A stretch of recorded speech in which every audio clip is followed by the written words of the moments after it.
in this little world, people know who I am, but I could go out on the street and just scream, "I'm the guy who created J.C. Denton," and no one would know or care.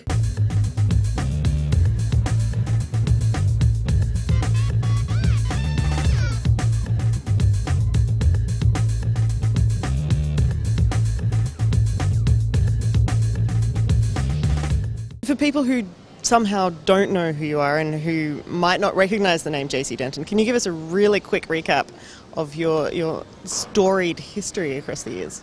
Well, I've been making video games for about 26 years now, and started in tabletop games actually 32 years ago.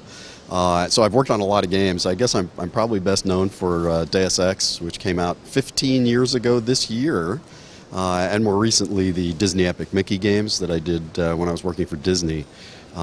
But the key is all of my games are about empowering players to tell their own stories and choice and consequence and all of that. And so I've kind of got a little niche that's mine, and people seem to like it. But at the moment you're not currently making games, is that right? You're teaching. After 30 years, I decided it was time for a different challenge, so I'm taking a hiatus and created a game development program at the University of Texas in my hometown of Austin, Texas. And I have 20 students. We're in our second year, and we're teaching them the ins and outs of creative and business leadership, which is something the game industry teaches very, very badly. So hopefully this will be the next generation of Warren Spectors coming through. Yeah, I always tell my students, your job is to destroy me. Go out and do things that I can't even imagine and make people forget I ever existed. So let's hope one or two of them at least actually go and accomplish that. Let's hope none of them take the Kill Your Darlings story too seriously. Yes, literal would be bad. You know, in fact, I'm going to have to clarify that for them, that I don't mean that literally. Okay, thanks for the tip.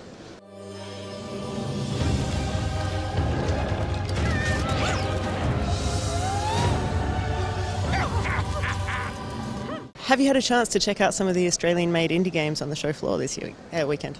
I have, actually. There are a lot of interesting games over there. You know, there's some VR stuff, which is always intriguing, and the game that actually intrigued me the most, I wish I could remember the name of it off the top of my head, but there's a game there that combines hardware, you know, do-it-yourself, make-it-yourself hardware and software, which I find pretty intriguing. I'm not sure how commercial that is, but certainly if you're looking for the one new thing, build this piece of hardware yourself and our software will plug into it is pretty cool.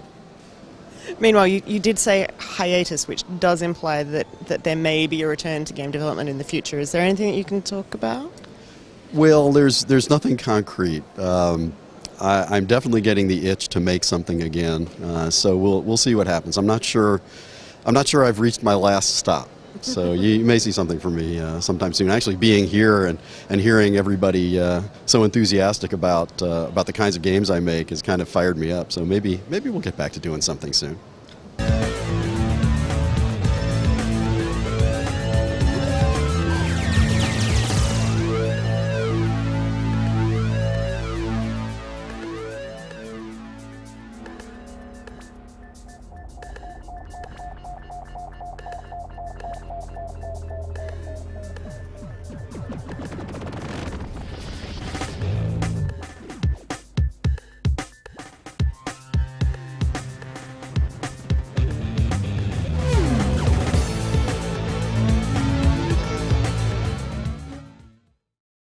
And that's about it for this edition of Player Attack. Thanks for watching. Next week, it's an adventure game spectacular with our review of Rise of the Tomb Raider and a chat with Naughty Dog about Uncharted 4.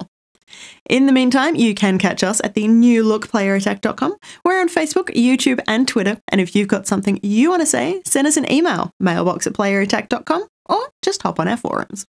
Till next week, I'm Jessica Citizen, and this is Player Attack.